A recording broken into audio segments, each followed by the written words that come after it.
Fleet Admiral Krell adjusted his ceremonial medals as he stared out the viewport of the Concordat flagship, Dominator.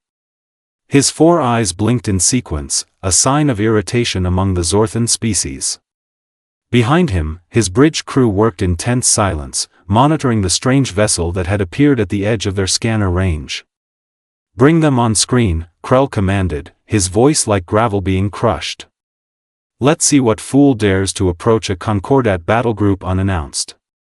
The main screen flickered to life, revealing a small, battered scout ship. Its design was unfamiliar, with odd curved surfaces that seemed to absorb rather than reflect the stars around it. The being on screen had pale blue skin with luminescent patterns that pulsed with each word. "I am Tavik of the Sentinel Alliance," the alien said, not bothering with formal greetings. "Your fleet is heading toward the restricted zone. Turn back immediately." Krell snorted, a wet sound that made his throat sacs bulge. "Restricted by whom?" "The Galactic Concordat recognizes no boundaries we do not set ourselves." Tavik's luminescent patterns flashed more rapidly.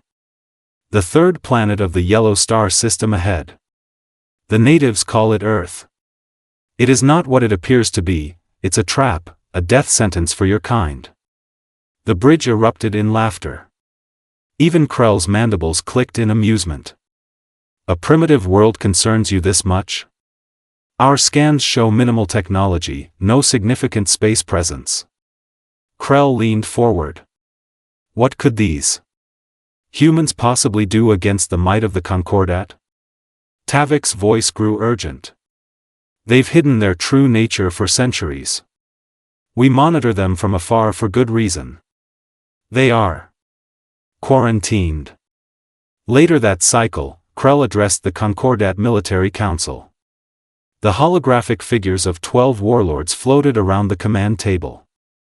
"This pitiful warning only confirms what our scouts reported," Krell declared. "Earth contains vast resources ripe for harvesting.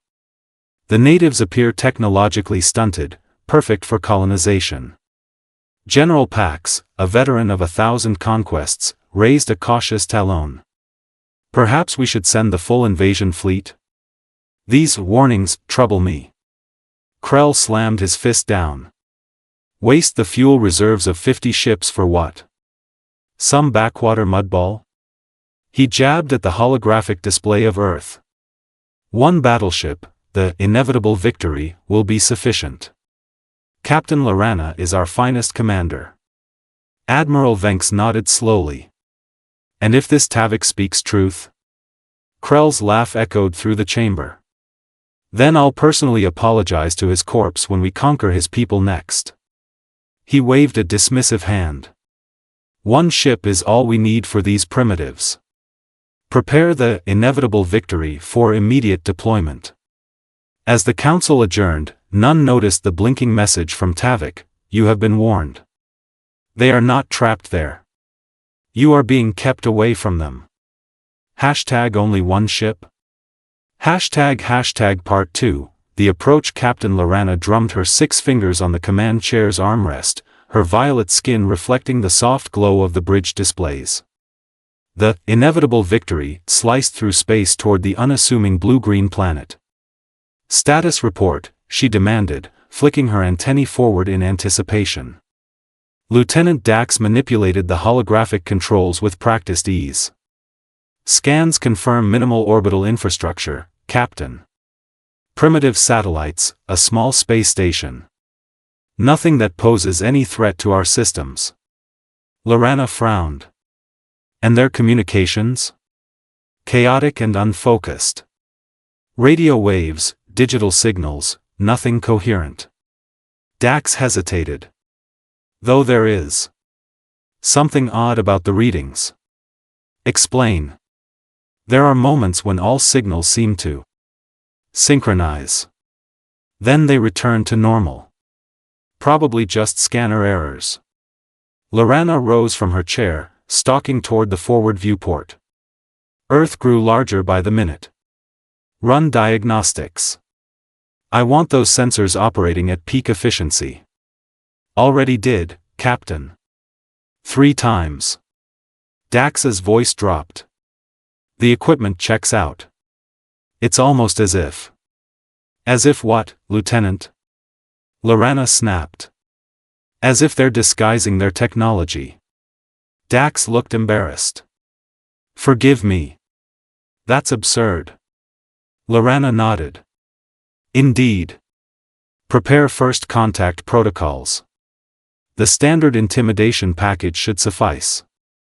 Minutes later, the communications officer, Brill, turned with confusion etched across his features.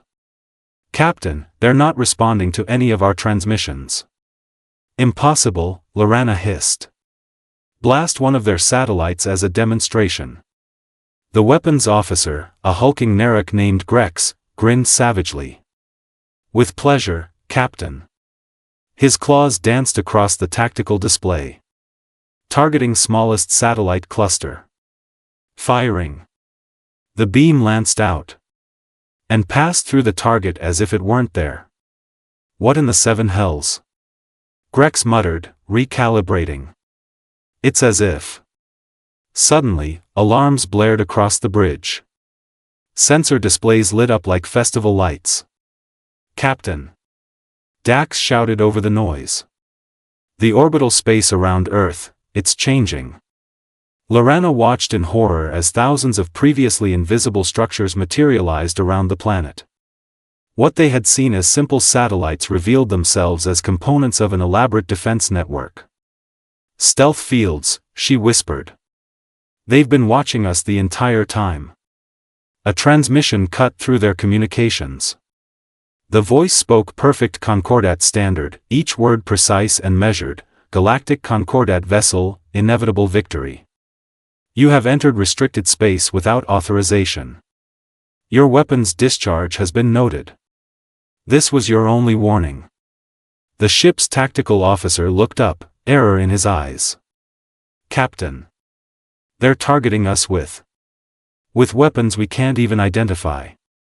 Lorana swallowed hard, remembering Admiral Krell's dismissive words, one ship is all we need for these primitives. Open a channel, she ordered. And prepare emergency jump coordinates. Hashtag only one ship? Hashtag part 3, the trap springs the inevitable victory shuddered as the first volley from Earth struck its forward shields. Captain Lorana grabbed her command chair to stay upright. Impossible, Grex muttered, staring at the damage readouts. Their weapons. They're bypassing our shield harmonics like they've known our frequencies for years. Another blast rocked the ship. Emergency lighting bathed the bridge in blood-red glow. Return fire, all batteries. Lorana commanded, her voice steady despite the chaos. Evasive pattern Delta 9. The mighty Concordat vessel unleashed its arsenal, beams of destructive energy lancing toward Earth's orbital platforms. Not a single shot connected. They're predicting our targeting algorithms, Dax reported, disbelief evident in his voice. It's like they've studied our systems intimately.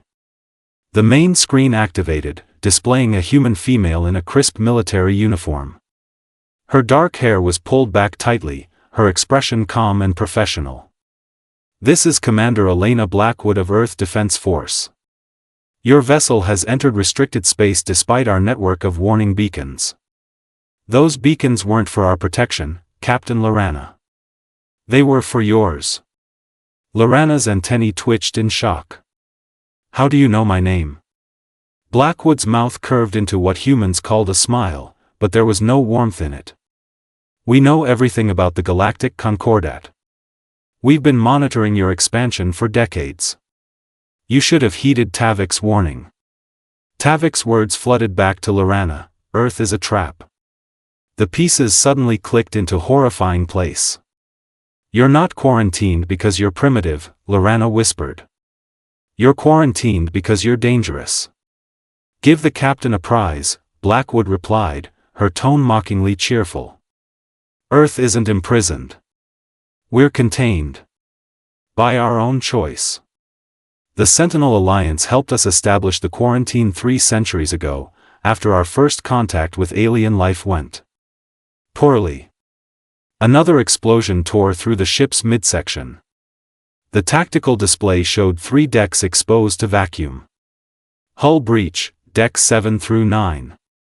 Brill shouted. Life support failing in sections 12 through 20. Preparing emergency transmission to Concordat Command, Dax reported, fingers flying over his console. Lorana nodded grimly. Send everything we've learned. They need to know what they're facing. The human commander's voice cut through once more. Don't worry, Captain. We're allowing your transmission to reach Admiral Krell. In fact, we're enhancing it. Lorana felt ice in her veins. What do you mean? We want him to see exactly what happens when you ignore warnings about Earth. The ship's main power core began to overload, alarms screaming throughout the vessel. Commander Blackwood, Lorana said, standing tall despite the destruction around her. What are you people? The human's expression softened slightly. Just a species that learned to survive in a hostile environment. Unlike your Concordat, we never had the luxury of expanding without resistance. Lorana activated the emergency broadcast, her voice clear despite the fear. Admiral Krell, this is Captain Lorana. Earth is not what we thought. They've sprung the trap. Do not send reinforcements. Repeat, Earth is death. The warnings were real. They were never the ones in danger, we were. Only one ship? Part 4. The revelation. Fleet Admiral Krell stood frozen before the holographic projection as Captain Lorana's final transmission played. The bridge of the Dominator was utterly silent, every officer transfixed by the horrific footage. They were never the ones in danger, we were, Lorana's voice echoed before dissolving into static. Tactical displays showed the inevitable victory breaking apart, its reactor core detonating in a brilliant flash that momentarily overwhelmed the sensors. Impossible, Krell whispered, his throat sacs deflating in shock. One primitive planet cannot defeat a Concordat battleship. Admiral Venks approached cautiously. Sir, long-range sensors are detecting anomalies at the edges of the Earth system. What kind of anomalies? Krell demanded, his composure cracking. The answer came as reality itself seemed to tear open. Massive ruptures in spacetime appeared at strategic points throughout the system, jump points of a design the Concordat had never encountered. By the eternal void, Venks gasped. Those are military-grade dimensional apertures. Count them, there are dozens. Through each tear emerged ships, human ships, of staggering size and incomprehensible design. Their hulls seemed to bend light around them, making it difficult to focus directly on their forms. Conservative estimate puts their fleet at 300 capital vessels, sir, reported the sensor officer, voice quavering. They're deploying in tactical formation. Multiple weapon systems active and... Sir, they're all targeting us. A communication request flashed on the main display. Krell nodded numbly, and the screen filled with the image of a human female. Her dark skin contrasted with silver-white hair, and her uniform bore insignia of high rank. Fleet Admiral Krell, she said, her voice calm but authoritative. I am General Mira Santos of the Earth Defense Coalition. I believe you received Captain Lorana's final transmission. Krell's 4 eyes blinked rapidly. What do you want from us? Santos leaned forward slightly. Nothing. We've never wanted anything from the galaxy except to be left alone.